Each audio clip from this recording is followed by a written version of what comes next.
ಆದ್ರೆ ಕೃಷಿ ಹೊಸ ಯೋಜನೆಗಳು ಯಾವ್ದು ಮಾಡಿಲ್ಲ, ಇರೋ ಯೋಜನೆಗಳನ್ನೇ ಎಕ್ಸ್ಟೆಂಡ್ ಮಾಡಿದ್ದಾರೆ. ಅಲ್ಲ ಈಗ ನೋಡಿ, ಅವ್ರು ಬೋಗಸ್ ಅಂತ ಹೇಳಿ ಇವತ್ತು ಕರ್ನಾಟಕ ರಾಜ್ಯ ಸರ್ಕಾರದ ಏನ್ ಕಥೆ ಆಗಿದೆ, SC/ST ಇಟ್ಟಂತ ಹಣನ SC/ST ಖರ್ಚೇ ಮಾಡಲಿಲ್ಲ. ಶಿವಮೊಗ್ಗ ಜಿಲ್ಲಾ SC/ST ಆಫೀಸರ್ ಯಾರಿದ್ದಾರೆ ಅವ್ರ ಜೀಪ್ ನಿಂತು ಹೋಗಿ 3 ತಿಂಗಳಾಗಿದೆ, ಡೀಸೆಲ್ಗೆ ದುಡ್ಡು ಕೊಡ್ತಾ ಇದೆ ರಾಜ್ಯ ಸರ್ಕಾರ. ಬಜೆಟ್ ನಲ್ಲಿ 25 ಕೋಟಿ ಅನೌನ್ಸ್ ಮಾಡುತ್ತೆ, ಆದ್ರೆ ಇಯರ್ ಎಂಡ್ ಆದಾಗ ಅದು ಯಾವ್ದು ಕೂಡ ಇಂಪ್ಲಿಮೆಂಟ್ ಮಾಡೋದಿಲ್ಲ. ನಿಜವಾಗ್ಲೂ ಬೋಗಸ್ ಅವರು, ಆದ್ರೆ ಕೇಂದ್ರ ಸರ್ಕಾರ ಹಾಗೆ ಯಾವ್ದನ್ನು ಕೂಡ ಮಾಡಲಿಲ್ಲ.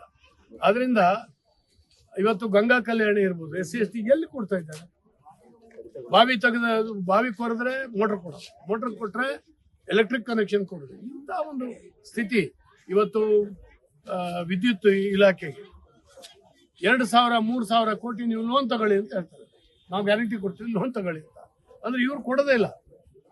ರೈತರಿಗೆ ಕೊಟ್ಟಂತಹ ಫ್ರೀ ಕರೆಂಟ್ ಇಂದ ಇದಾಗ್ಲಿ ಅಥವಾ ಇವತ್ತು ಫ್ರೀ ಗೃಹ ಜ್ಯೋತಿ ಕೊಟ್ಟಿದ್ದಾರೆ, ಅವು ಯಾವ್ದು ದುಡ್ಡೇ ಕೊಡೋದಿಲ್ಲ. ನಾವು ಗ್ಯಾರಂಟಿ ಕೊಡ್ತೀವಿ, ಲೋನ್ ತಗೊಳ್ಳಿ ಅಂತ. ಲೋನ್ ಕಟ್ಟೋದು ಯಾರು? ಬಡ್ಡಿ ಕಟ್ಟೋದು ಯಾರು? ಈ ರೀತಿ ಅನೇಕ ಇದ್ದಾವೆ.